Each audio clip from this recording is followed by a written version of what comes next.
नमस्कार, मैं हूं कुमार अभिषेक और कुमार अभिषेक की खबर में यानी कि खबरों के संसार में आपका स्वागत है।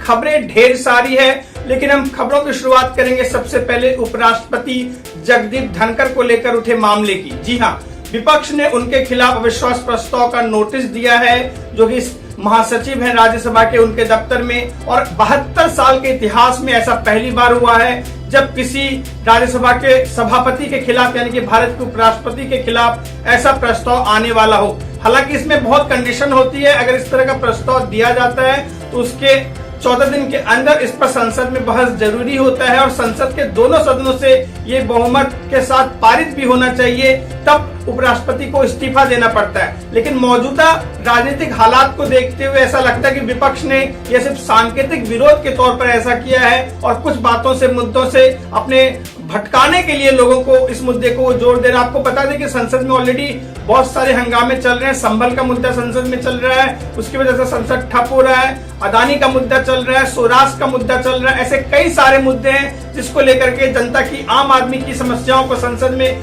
नहीं उठने दिया जा रहा है। तो इसका जिम्मेदार कौन है, विपक्ष या फिर सत्ताधारी दल? इस बात का जवाब आप खुद अपने आप को अंदाजा लगाइए। हम इस पर कुछ कहने के काबिल नहीं है, क्योंकि आप भी सब तमाशा टीवी पर देख रहे हैं और सोशल मीडिया पर आपको भी सब कुछ पता चल रहा है। लेकिन बात यह है कि लोकतंत्र के महामंदिर में अगर लोकतंत्र का काम ही ना हो तो फिर हम जो सांसदों को चुनकर भेजते हैं तो उसका क्या मतलब रह जाता है। इसके लिए सबको सोच विचार करने की जरूरत है और हमें उम्मीद है कि आपको भी ये सब समझ में आ रहा होगा।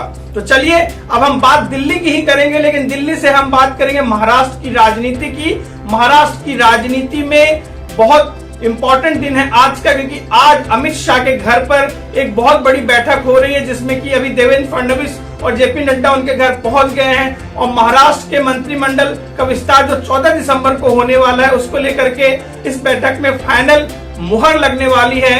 तो आप अंदाजा लगा सकते हैं कि इस बैठक की इंपॉर्टेंट क्या है। हम आपको बता दें, जो हमारे सूत्र बता रहे हैं उसके हिसाब से बीजेपी को 20 से 22 मंत्रालय मिल सकता है, जबकि शिवसेना शिंदे ग्रुप को 12 से 14 और अजित पवार गुट को 9 से 10 मंत्रालय मिलने की संभावना है। लेकिन फाइनल पिक्चर आज की बैठक में मुहर लगेगी और फाइनल पिक्चर शायद कल यानी तो परसों तो सामने आ ही जाएगा। वही हम बात करेंगे आज मल्लिकार्जुन खड़गे की भी, जो कि कांग्रेस के अध्यक्ष हैं और पार्टी की कमान संभाल रहे हैं। लेकिन अभी इंडिया गठबंधन में तमाम विरोधाभास चल रहा है। ममता बनर्जी को लीडरशिप में दिया जाए या राहुल गांधी को दिया जाए। संसद के कार्रवाई को लेकर के आज राहुल गांधी ने लोकसभा के अध्यक्ष ओम बिरला से बातचीत भी की और उन्होंने कहा कि वो मुद्दे ऐसे उठा रहे जो जनता के मुद्दे हैं और वो भी चाहते हैं कि संसद चले, लेकिन इसके लिए दोनों तरफ से बात होनी चाहिए। तो ओम बिरला ने उनकी बातों को सुना और कहा कि वो इस मामले को देखेंगे। वहीं पत्रकारों से बातचीत करते हुए राहुल गांधी ने बीजेपी पर आरोप लगाया कि वो लोगों को ध्यान भटका रहे हैं और मुद्दों की बात नहीं कर रहे हैं, अदानी की बात नहीं कर रहे हैं, क्योंकि अदानी का वो सपोर्ट कर रहे हैं और वो इस मामले को दबाने की कोशिश कर रहे हैं। तो वहीं दूसरी ओर मल्लिकार्जुन खड़गे ने जो महाराष्ट्र में हार हुई है जो महाविकास अघाड़ी की, उसको लेकर के भी इंफॉर्मेशन दिया है और ऐसा कहा जा रहा है कि इंडिया गठबंधन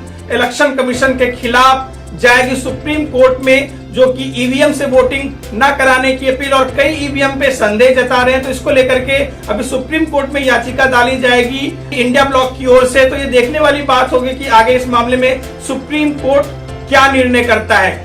वहीं दूसरी तरफ हम बात करेंगे एक आत्महत्या की। जी हाँ, आत्महत्या इंसान जानबूझकर नहीं करता है। ऐसी परिस्थिति हो जाती है कि उसे आत्महत्या करना पड़ता है। कुछ ऐसा ही वाकया हुआ है बेंगलुरु में। बिहार के रहने वाले अतुल ने आत्महत्या कर ली और आत्महत्या करने से पहले उसने 1 घंटे 20 मिनट का एक वीडियो भी बनाया और उसके बाद अपने बच्चे के नाम से एक गिफ्ट छोड़ा और कहा कि जब मेरा बच्चा 18 साल का हो जाए तब इस गिफ्ट को खोला जाए। और उन्होंने साथ में ये भी लिखा है अपने नोट में और उन्होंने बताया है इस वीडियो में कि अगर मुझे इंसाफ मिलता है, क्योंकि उनका कहना है कि उनके ससुराल वाले और उनके पत्नी, उनकी खुद की पत्नी उनको टॉर्चर कर रही है, इसलिए वो ऐसा कदम उठा रहे हैं। उन्होंने ये भी माफी मांगी अपने माता पिता और भाइयों से कि ऐसा करना वो नहीं चाहते हैं, लेकिन उनके पास अब कोई रास्ता नहीं बचा है, तो माफ कर देना मुझे। और उन्होंने कहा है कि अगर इंसाफ के मंदिर में मुझे इंसाफ ना मिले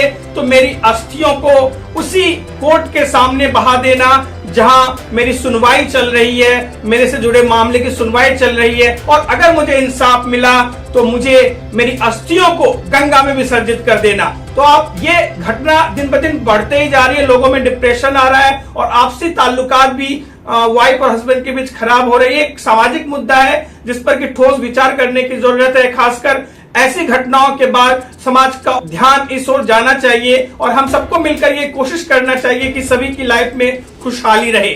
जाते जाते हम बात करेंगे ऑस्ट्रेलिया में शुरू होने वाले भारत और ऑस्ट्रेलिया के बीच तीसरे क्रिकेट टेस्ट मैच की, जो कि गावा के मैदान पर खेला जाएगा। और गावा का मैदान हमेशा से तेज गेंदबाजों को मदद देती है और भारत ने यहाँ एक बार जीतकर इतिहास बनाया है ऋषभ पंत की शानदार पारी की वजह से। प्लेइंग 11 कैसी होगी और टीम की रूपरेखा कैसी होगी, इसको लेकर के कुछ संदेश मिल रहे हैं। शायद रोहित शर्मा फिर से ओपनिंग कर सकते हैं और अश्विन और जो हर्षित राणा है उनकी जगह शायद जडेजा और आकाशदीप खेल सकते हैं। तो सारे खबरों पर हमारी रहेगी नजर। कुमार अभिषेक की खबर में हम आपको देते हैं अनबायस्ड न्यूज। आप हमसे जुड़े रहिए, हमारे चैनल को सब्सक्राइब करें, हमारे वीडियो को लाइक करें और बेल आइकन दबाना ना भूलें ताकि आपको सारे नोटिफिकेशन मिले जब भी हम कोई नया वीडियो अपलोड करेंगे। आज की खबर में इतना ही, कुमार अभिषेक की खबर में इतना ही। गुड नाइट, शब्बा खैर, जय हिंद।